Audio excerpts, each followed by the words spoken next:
Welcome to this explainer. We're jumping right in today, diving deep into the invisible primal forces that drive literally everything we do. We're using Robert Greene's phenomenal book, The Laws of Human Nature, as our map.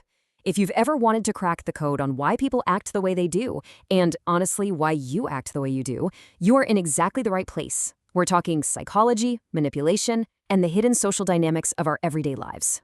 Have you ever just snapped, said something in the heat of the moment, and then immediately thought, why on earth did I just say that? Or, maybe you've watched a super smart coworker completely sabotage their own career, and you're just standing there wondering what possessed them. We have all been there. It honestly feels like someone else entirely just grabbed the steering wheel. Robert Greene frames this perfectly. He says, "It is as if we harbor a stranger within us, a little demon who operates independently of our willpower." Right? We almost always try to brush off those bad decisions. We tell ourselves, oh, I just had a momentary lapse in judgment, or I wasn't myself today. But the brutal truth, our actions are heavily influenced by deep, unconscious forces that we barely even notice. So if we want to stop being helpless victims to our own irrationality, we've got to define what we're actually up against, and that is human nature. Think of it as a collection of deep-rooted forces, hardwired into us from evolution, that push and pull our behavior completely under the radar. You might sit there thinking you are in total rational control of your choices at work or at home, but these hidden currents, they're the ones actually steering the ship. Section 1. Decoding our evolution, the primal roots of emotion. So where do these immediate, knee-jerk emotional responses come from? Well, they didn't just appear out of thin air. They evolved over millions of years to do one very specific thing: keep early humans alive. Imagine this. Before spoken language even existed, our ancestors communicated through rapid emotional contagion. If one person felt terror, boom, the whole group felt it instantly. A brilliant survival trait back then. But today, that exact same wiring makes you incredibly susceptible to a stressed-out boss, viral outrage on social media, or the kind of groupthink that leads to awful corporate decisions. We're still wired to measure our worth by our status, divide our offices into tribes of insiders and outsiders, and wear these social masks to hide our darker, unacceptable desires from the pack. This evolutionary baggage basically creates a massive tug-of-war inside us. It's a duality. On one side, we have the lower self. This guy is reactive, emotional, a bit animalistic, and gets easily swept up by the group's mood. On the other side, we have the higher self. This part of us is thoughtful, self-aware, and fiercely independent. But here's the catch. Our lower self, that's the default setting.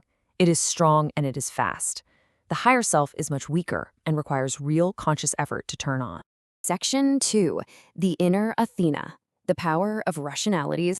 To really get a sense of what's possible when a human being actually lets that higher self take control, we have to look at history, specifically the Athenian statesman Pericles. This timeline maps out the dramatic rise and the catastrophic fall of the Athenian democratic empire. It's an incredible tragedy, deeply rooted in the unchecked emotions of its people. The whole thing kicks off around 432 BC, when Sparta, which was pretty much Athens' polar opposite and bitter rival, issued a terrifying ultimatum. Basically, accept our terms or face total annihilation. Now, faced with that massive threat, the Athenian assembly almost instantly lost their minds. They succumbed to total panic and hawkish posturing. Their lower self absolutely took over. They wanted to attack immediately to prove how brave they were, getting tangled in divisive politics. But then Pericles steps in, and he takes a radically different approach. Instead of feeding into the frenzy, he uses airtight logic. He proposes a strategy of defensive warfare and maintains absolute emotional detachment. He didn't yell, he didn't pander to the mob, he just calmed the room with pure, unadulterated rationality. And I love this detail. The number 40. Pericles literally embodied his philosophy by commissioning a massive 40-foot statue of Athena, the goddess of practical intelligence. He put it right in the Parthenon. It was a constant, towering, visual signal to his people. Wisdom and structured thought simply must prevail over hot-headed, animalistic emotion. His mindset is perfectly captured in this quote. He said, "What I fear is not the enemy's strategy, but our own mistakes." Wow, right? He managed to convince the Athenians to fight a limited defensive war.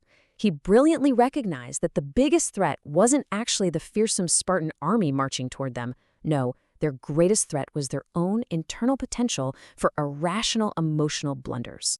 Section 3. The Danger of Emotional Reactions. The Fall into Emotion. So Pericles' strategy was working flawlessly. They were minimizing casualties, frustrating the Spartans, until an unpredictable disaster completely tipped the scales of human nature. A devastating plague swept through the packed city walls of Athens. It was a nightmare. It wiped out a third of the citizenry, 33% of the population, just gone. And tragically, that included Pericles himself. The survivors? They were plunged into pure emotional delirium, grieving, terrified, and completely unmoored. Robbed of Pericles, their rational anchor, the city just descended into chaos. Without his calming influence to activate their higher selves, the Athenians immediately gave in to their primitive instincts. They took his careful, defensive patience and threw it out the window, replacing it with brutal aggression and unbridled hubris. They wanted revenge, they wanted glory, and they completely stopped thinking clearly. The absolute peak of this irrationality, the real point of no return, was the Sicilian expedition in 415 BC. The assembly, blinded by greed, wanted to invade Sicily to grab more wealth and power. A cautious general named Nicias tried to stop them. He demanded double the fleet, thinking the sheer cost would discourage the attack. But the assembly was so deep in their delusion that it totally backfired. They were thrilled. They happily doubled down and funded this massive invasion. Nicias's warning of impending doom literally just fueled their emotional excitement. And the result?